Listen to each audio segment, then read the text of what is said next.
যে লোকটার নাম আমরা এতদিন শুনতাম সাবেক ডিবি হারুন, বা কেউ কেউ বলেন বাতের হোটেলের হারুন, এই মানুষটার ভাগ্যটাই যেন সিনেমার গল্পের মতো। 5 আগস্টের পর গ্রেপ্তার হওয়ার কথা ছিল, বা যেভাবে পরিস্থিতি ঘিরে ধরা পড়ার সম্ভাবনা ছিল, ঠিক সেই মুহূর্তে কেমন করে যেন মানুষটা উধাও হয়ে গেল। ওয়ার্ল্ড টপকে বর্ডার পেরিয়ে কখন যে আমেরিকায় পৌঁছে গেল আমরা কেউ টেরই পাইনি। পরে বিভিন্ন সূত্রে নিশ্চিত হয়ে গেল ডিবি হারুন এখন আমেরিকার টেক্সাসে অবস্থান করছেন।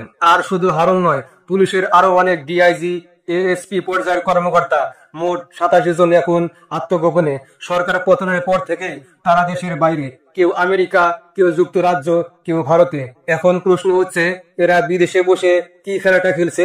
তাদের ভাগ্য কি তাদের সাপোর্ট করছে, নাকি ডক্টর ইউনূস সরকারের ওয়ারেন্টকেই বিদেশিরা পাত্তা দিচ্ছে না? কারণ দেখেন, আন্তর্জাতিক মানবাধিকার সংস্থা হিউম্যান রাইটস ওয়াচ এখন বলছে এই সরকার বিভিন্ন আইনে অনেককে দমন নিপীড়ন করছে। এই রিপোর্ট গুলো কিন্তু বড় প্রভাব ফেলছে আন্তর্জাতিক অঙ্গনে। এখন এই সাবেক কর্মকর্তাদের বিরুদ্ধে দেশে মামলা হয়েছে, বিশেষ করে 5 আগস্টের আগে পরে ছাত্র জনতার উপর গুলি চালানোর ঘটনায়। সরকার বলছে যাদের বিরুদ্ধে মামলা হয়েছে তাদের ধরতে হলে ইন্টারপোলের সহযোগিতা লাগবে। বাংলাদেশ পুলিশের পক্ষ থেকে ইন্টারপোলের কাছে চিঠি পাঠানো হয়েছে, এই কর্মকর্তা অমুক অমুক দেশে আছেন, অনুগ্রহ করে তাদেরকে ধরে দেশে ফেরত পাঠান। কিন্তু সমস্যা হলো, ইন্টারপোল এখনো কোনো সাড়া দেয়নি। রেড নোটিশ পাঠানো হয়েছে, কিন্তু কোনো রিপ্লাই নাই। এই তথ্য দিচ্ছে পুলিশ সদর দপ্তর নিজেরাই।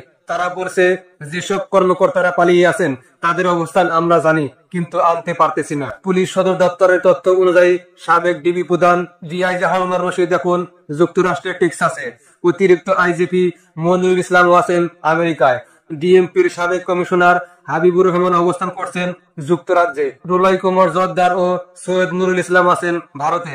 তাদের সবার বিরুদ্ধেই একাধিক মামলা আছে, কিন্তু ইন্টারপোল আবেদন পেয়েও রেড নোটিশে সাড়া দেয়নি। এখন পুলিশেরই এক কর্মকর্তা এআইজি শাহাদত সাহেব গণমাধ্যমকে বলেছেন, আমাদের দেশে যে অপরাধ করেছে তা হয়তো তাদের দেশে অপরাধ হিসেবে গণ্য নয়। এই কথাটাই এখন প্রশ্ন, মানে কি? গুলি চালানোর নির্দেশ, হত্যা মামলা, এসব তো আন্তর্জাতিক অপরাধ, তাহলে তাদের দেশে অপরাধ নয়, এটা কিভাবে সম্ভব? আমার ধারণা বিদেশিরা এখন বুঝে গেছে বাংলাদেশে যখন কোনো সরকার পড়ে যায় তখন পরে সরকার রাজনৈতিক প্রতিশোধের মামলাগুলো করে। তারা জানে এই মামলাগুলোর অনেকটাই ভুয়া, উদ্দেশ্য প্রণোদিত, তাই তারা এই রেড নোটিশ গুলো আমলে নিচ্ছে না। আর একটা বিষয় শাহাদত সাহেব নিজেও বলেছেন, অনেকে হয়তো রাজনৈতিক আশ্রয় পেয়ে গেছেন, সেই ক্ষেত্রে মানবাধিকার বিবেচনায় ইন্টারপোল গ্রেপ্তারি প্রক্রিয়া থামিয়ে দেয়। তাই ইন্টারপোল নোটিশ জারি করলেও আইন ও রাজনৈতিক জটিলতায় আসামিদের আনা সম্ভব হয় না। সরকারের জন্য এটা এখন বিশাল চ্যালেঞ্জ। এখন ভাবুন, এই অবস্থায় ডক্টর ইউনূসের সরকার ঘুমায় কিভাবে? একদিকে আন্তর্জাতিক সমালোচনা, অন্যদিকে ইন্টারপোলের সহযোগিতা দিচ্ছে না। তার উপর অভ্যন্তরীণ রাজনীতি, যেখানে কেউ কেউ তাদের মুনাফেক সরকার বলছে, কেউ সরাসরি বলছে ঠাপাইয়া নামাইয়া দিম। প্রধান উপদেষ্টা থেকে শুরু করে এনসিপির উপদেষ্টা পর্যন্ত সবাই সমালোচনার মুখে। বিপিনুর, ইলিয়াস ভাই, পিনাকিদা এরা প্রকাশ্যে এই সরকারকে কটাক্ষ করছেন, বলছেন এই সরকারের পরিণতি খুব ভালো হবে না। এখন যদি পুলিশ বা ডিবি কর্মকর্তাদের কাউকে দেশে ফেরত আনা না যায়, তাহলে শেখ হাসিনাকে দেশে ফেরানোর যে স্বপ্ন দেখানো হচ্ছে সেটা কতটা বাস্তবসম্মত? ভারতের কাছে নাকি চিঠি পাঠানো হয়েছে, কিন্তু এত বছরেও কোনো জবাব আসেনি। গণমাধ্যমে এমন খবর এসেছে সরকার থেকে কোনো রিটার্ন চিঠিও যায়নি। এই অবস্থায় স্পষ্ট ডক্টর ইউনূসের সরকারের ঘুম হারাম হবারই কথা।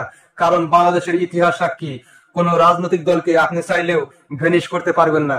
জামাত তার উদাহরণ। ৭১ সালের অপরাধ ভুলে মানুষ এখন জামাতের দিকে ফিরছে, আওয়ামী লীগও একদিন আবার ফিরবে। তাই আমি বলবো, ভুয়া মামলা করা উচিত নয়। যে অপরাধ করেছে ঠিক সেই জায়গায় মামলা হওয়া দরকার। যেমন ধরেন তৌহিদ আফ্রিদির বিরুদ্ধে যে মামলা হয়েছে ছাত্র জনতা হত্যা নিয়ে, সে তো হত্যা করেনি, তার বিরুদ্ধে কন্টেন্ট সংক্রান্ত মামলা দেওয়া যেত, কিন্তু এখন তো উল্টো হত্যা মামলায় ঢুকিয়ে দেওয়া হয়েছে। আর এই মামলার প্রধান আসামি শেখ হাসিনা। এইসব মামলাগুলো একদিন তারেক রহমান এবং খালেদা জিয়ার মামলার মতো পানি হয়ে ঝরে যাবে। আওয়ামী লীগ যদি ফিরে আসে, তারা সবকিছু মিলিয়ে আবার রাজত্ব করবে। আর তখন আজ যারা মামলা দিচ্ছেন তারাই হবেন পরবর্তী টার্গেট। বাংলাদেশের রাজনীতি আসলে এই দৌড়াদৌড়ি খেলাতেই আটকে আছে। আগে বিএনপি জামাত আনতে পারেনি, আওয়ামী লীগ ২-৪টা এনেছিল, এখন আওয়ামী লীগের কাউকেই আনা যাচ্ছে না।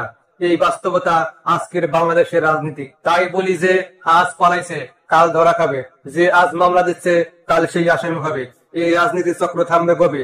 এটাই এখন বড় প্রশ্ন। ভালো থাকুন। আসসালামু আলাইকুম।